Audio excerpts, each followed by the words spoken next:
Hey guys, Super Communications, and welcome to my review slash retrospective of what I feel to be one of the most underrated films of the 1980s, April Fool's Day. And it's fitting that I'm doing a review of this on April Fool's Day.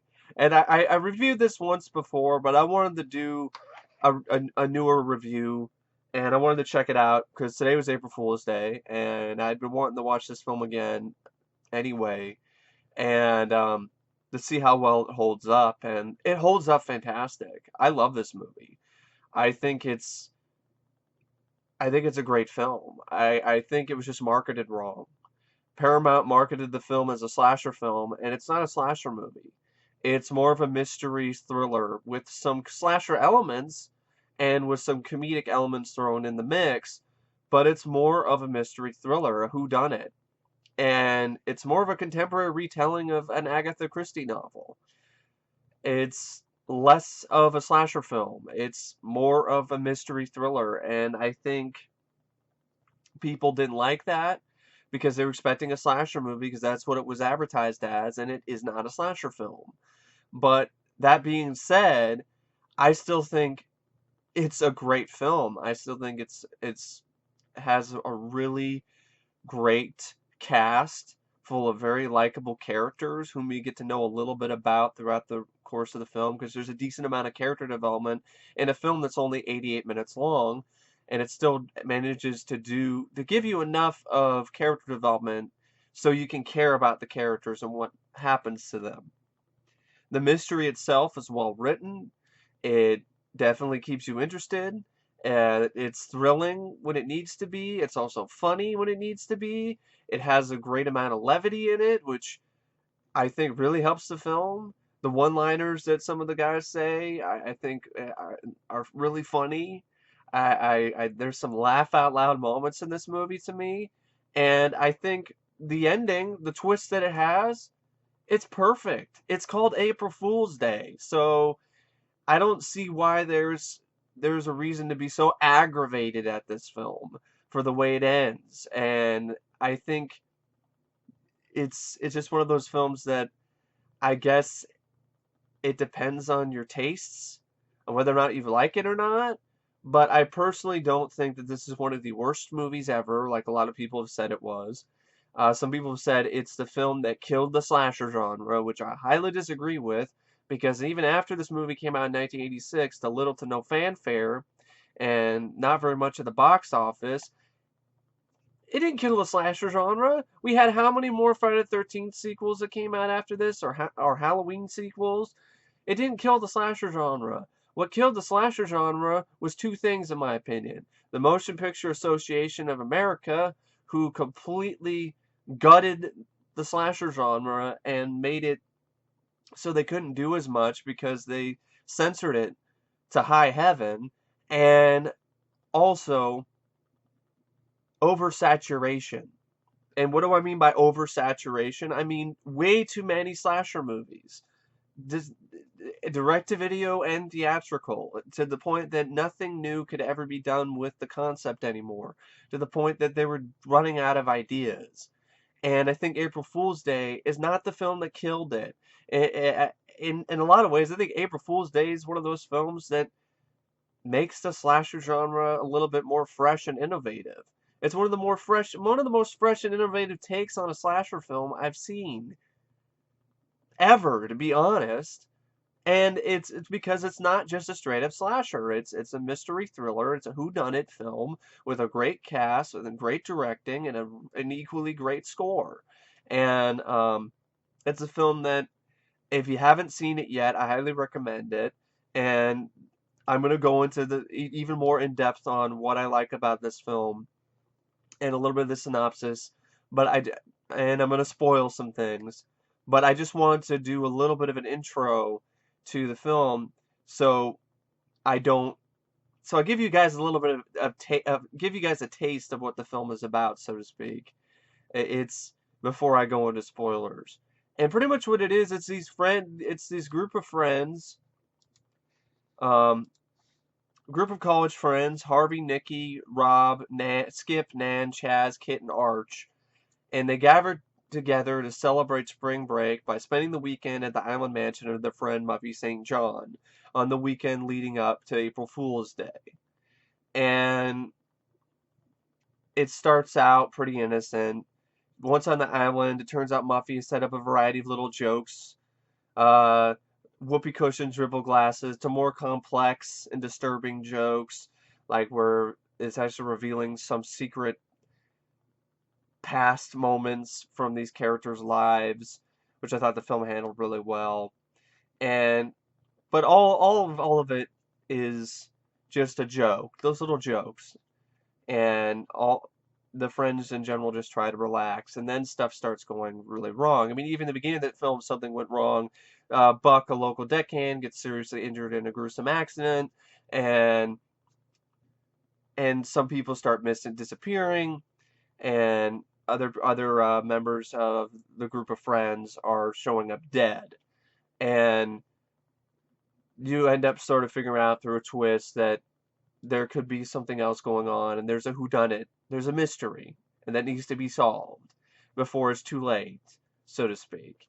And then there's another twist after that, which I'm not going to give away to those of you who have not seen the film. So this is the moment where I'm going to go into spoilers. Actually, I'm going to wait a little bit. I'm just going to go down the cast list, which I think they all did a really good job. Deborah Foreman did a great job playing a dual role. Deborah Goodrich, I had fun with her as Nikki. Ken Olandt as Rob Ferris in his best role. Yeah, he was in Leprechaun. He was a lot better in this than he was in Leprechaun. Griffin O'Neal plays Skip St. John, uh, which is a character in the film who, of course, you find out is actually a little bit of a spoiler here, but it's not really much of a surprise. He's Muffy's brother. And there's a little bit more going on with that character, which I'll get into later in this review. Leah Pinsent as Nan. Clayton Rohner as Chaz, who I really liked his character. He was a lot of fun. Amy Steele plays Kit, who I really loved as well, because I was already a big fan of Amy Steele from her performance in Friday the 13th Part 2. So it was really nice to see her in another film like this. And then Thomas F. Wilson, Biff Tannen himself as Arch Cummings, who was a lot of fun in this. I had a blast with this character. I'd probably say it's my favorite film of his. I like Back to the Future, but if I'm going to talk about the actor Thomas F. Wilson, Biff is a bully. I hate Biff. Biff's a dick. Arch is a guy who I love to hang out with, and that's why I'd probably say I would point to April Fool's Day as being my favorite performance of Thomas F. Wilson's career, because Biff is an asshole. You don't like Biff, you want to punch him in the face. Arch, I want to hang out with because he looks like he'd be a lot of fun. The lifestyles of the rich and undeserving. It was just a really fun character, and all of these characters are fun. All of these group of college friends were friends that I would love to hang out with, and so forth. So, and the direction by Fred Walton is really solid. I mean, Fred Walton's a great director anyway, so I'm not surprised. I mean, this is a guy who gave us When a Stranger Calls, one of the best horror thrillers out there. And after When a Stranger Calls, he followed that up with April Fool's Day, which I think is a really solid follow-up. And I always felt that this film definitely deserves better than what it got. I mean, it was made for a $5 million budget. It made $12 million at the box office, which wasn't much. And I always thought it deserved better critically and financially, and it deserves better on DVD. I mean, if you can get the original cover art, that's pretty cool to have this version of the film and not the one that has the really shitty cover art. But also, it would also be nice to have a trailer or anything in terms of features. Nothing. This is bare bones, and this film doesn't deserve that. This film deserves so much better than a bare bones release with no trailer, no commentary, no featurettes, nothing but fucking New Year's Evil which is a much worse holiday-themed slasher horror film, can get a release on Blu-ray from Scream Factory with features, but not April fucking Fool's Day.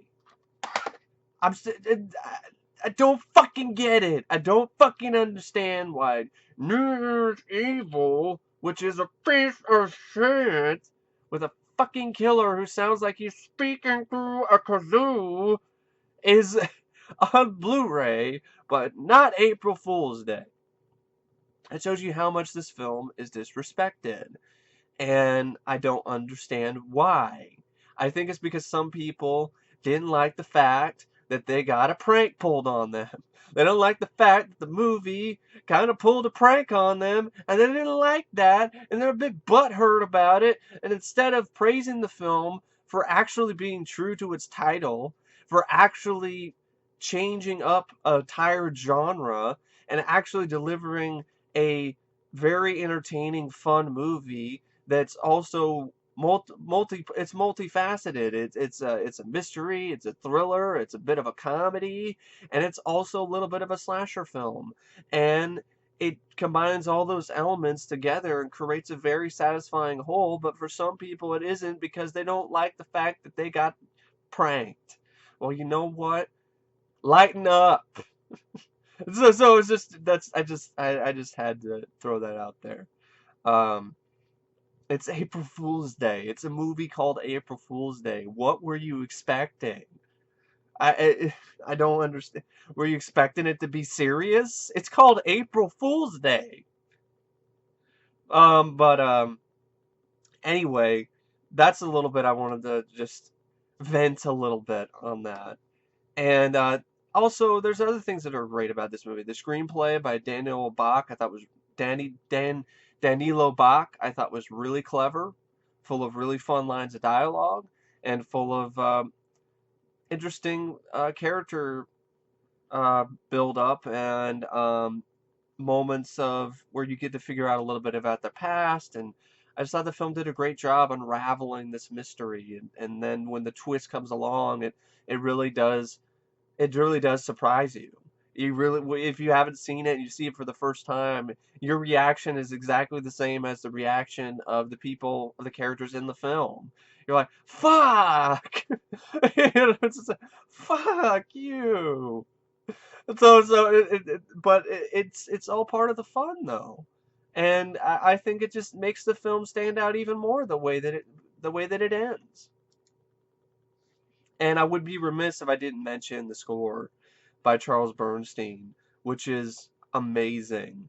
The score itself adds this eerie quality to the film, with this whistling, little bit of whistling, and a few other things.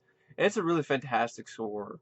I think it's just like the film is underrated. And anyway, so that's just a little bit of the non-spoiler type stuff. I mean, let's just say it lives up to its title. You get pranked in more ways than one with this movie, but it's a good time regardless. But anyway, now I'm going to go into a bit of spoilers because I'm going to talk about stuff like the alternate ending and a few other things and so forth, and talk about stuff about the film that I liked and a little bit of trivia. It's pretty much a lot like Ten Little Indians, and Then There Were None, which is another title for the film, for the novel by Agatha Christie. Um, and a little bit like Clue, which was also a film that came out the same year. So if you like the film Clue, which is a comedy with murder elements, I think you might enjoy April Fool's Day.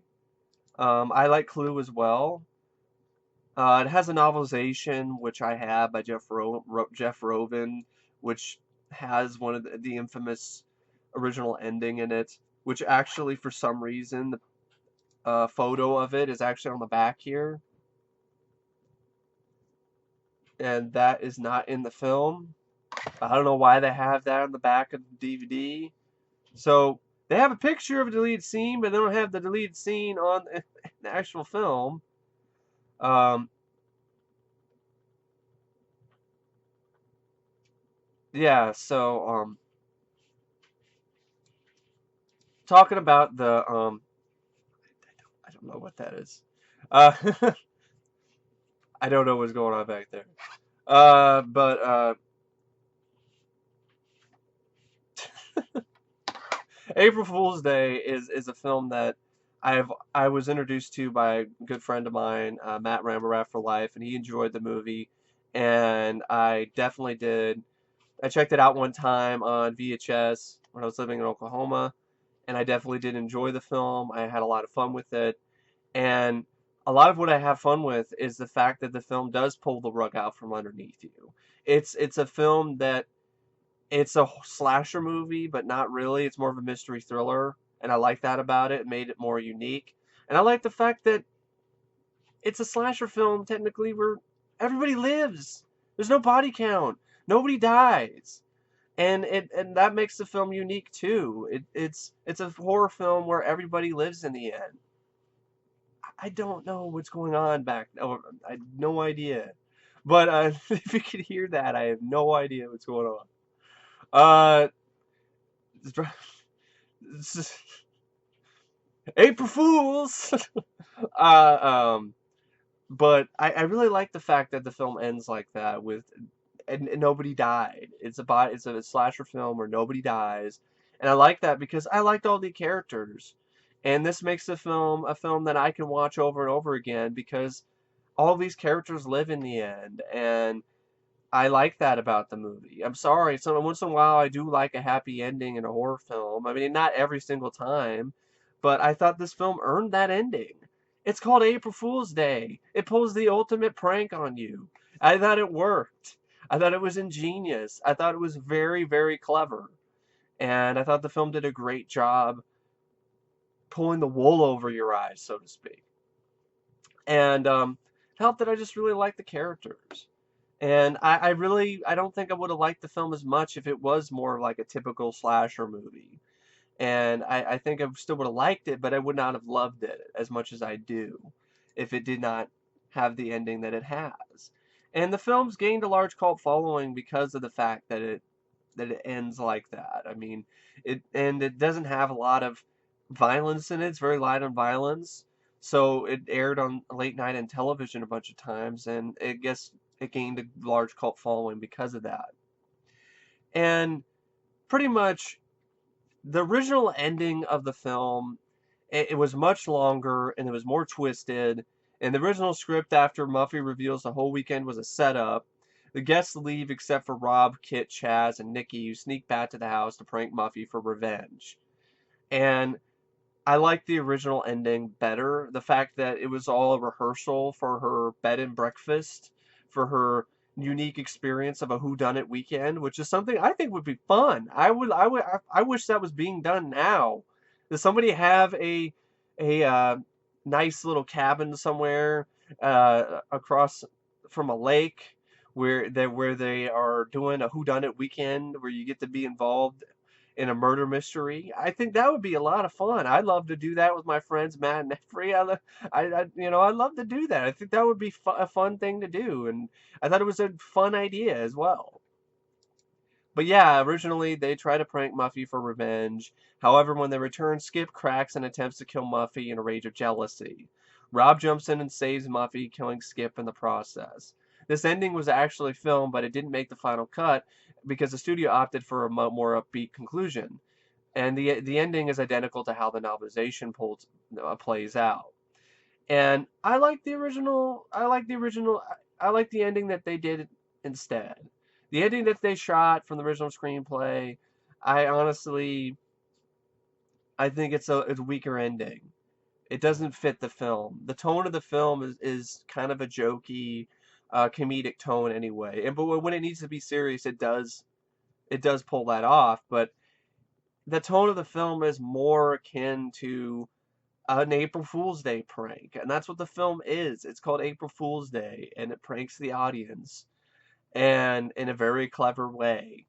And I think that if it ended with Skip losing his mind and trying to kill Muffy, I think it would have ruined the film. I think it would have been one of those really abrupt shifts in tone that would not have fit the film at all. So I'm glad they went with what we actually have in the movie. Um, yeah, so I really don't know what else to say because the film is a very straightforward movie. I mean, there's a lot of great quotes that I really like that I I don't know if I kind of don't want to give them away because it's like one of those movies that it's like if you haven't seen the film, I want you to experience the fun lines for yourself. But there are a few lines that I kind of want to make sure I at least mention. Um, but fun stuff like Chaz talking about is like, "Hey guy, your fly is open and your hostess Twinkie is hanging out," and kind of the fun line at the end after they figure out that it was all a prank, nobody died. And I love Kit's reaction. She's like, "Oh, ha, ha, ha, ha, ha, ha, ha! It's really funny, you guys. Really funny. Fuck you!" And that's totally your reaction if you see the film and you haven't seen it yet. Your reaction is exactly the same as Kit's, and I think that's great. And then it really helps you. It helps the film become even more immersive and entertaining. And Arch is talking about his experience, dealing with the whole stuff that was going on. He's like, "You're telling me when I was out there swinging in the woods, I nearly crapped my pants." And then Cal the ferryman, he's like, "What do you mean nearly? Arch, you browned your trowel?" "Well, I was." "It's all right, Arch. They'll be out of the dryer soon." So there's a lot of fun lines like that. I mean, the movie even opens up with fun lines. Um, where the character Nikki is talking about how, "Yeah, I'm gonna go to convent school later, and I fuck on the first date." So I mean, there's a lot of fun stuff like that in the movie, and it's just a fun time. I really enjoy the film. I don't find anything personally wrong with it because its ending works with the movie.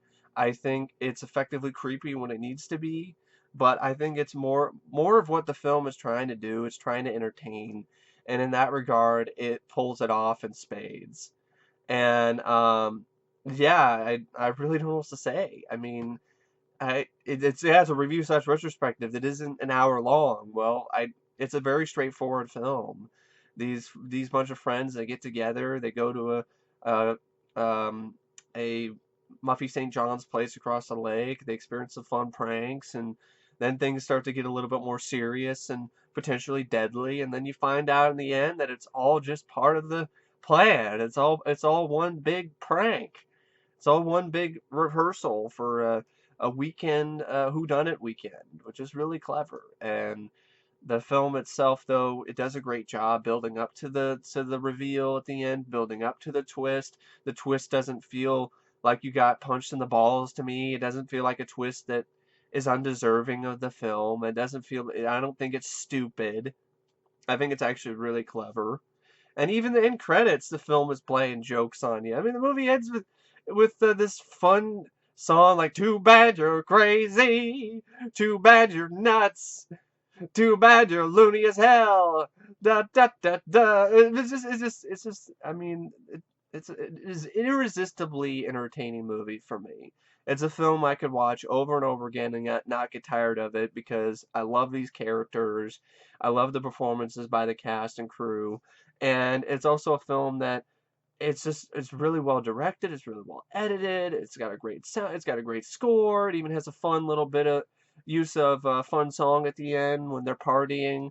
You had the song "Mama told me not to come, Mama told me not to come, that ain't the way that it goes."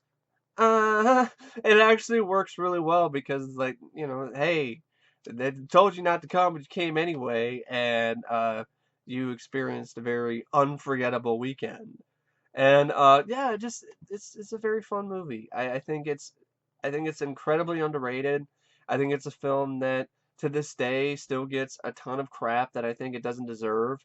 It's not the film that killed the slasher genre. Like I said, the Motion Picture Association of America did did more than April Fool's Day did in terms of killing the genre, and oversaturation did that as well. And it's still alive today. You still see a ton of slasher films coming out direct to video nowadays, and even a few that come out in theaters lately. So it did not kill the slasher genre. It's still alive and well. Okay? So I don't get that argument at all. And it's not one of the worst horror films ever made. In fact, the moments where it's tense and thrilling are more tense and thrilling and well shot than a lot of horror films I've seen lately. So there are actual horror films as of late that could take a page and take some notes from this movie in order to understand how to make a fun, meta, entertaining horror film. And yeah, I think it's one joke that I love to experience over and over again. It's a prank that I think never gets old for me, and I really don't know what else to say about April Fool's Day except, and I think I love the film. I think it's an incredibly underrated movie. I think it deserves a Blu-ray release with features, a remastered version of the film, and I think it's a film that it deserves its cult following, and I think more people should check it out. I think it's undervalued. I think it's overlooked, and I think it's a film that doesn't deserve to be forgotten. It's a very entertaining, fun movie that's well shot, well edited, well directed, well acted by the cast, and has a great score by Charles Bernstein. And it's just all in all, just a really, I truthfully, honestly think this is a great film for what it's trying to be. It's not a slasher movie. It's a horror mystery thriller with some slasher elements and comedic moments. And if you go into the film knowing that and not expecting a body count film and not expecting a slasher film, I think you might be pleasantly surprised. But who knows? Um, you might not like it, and that's the case.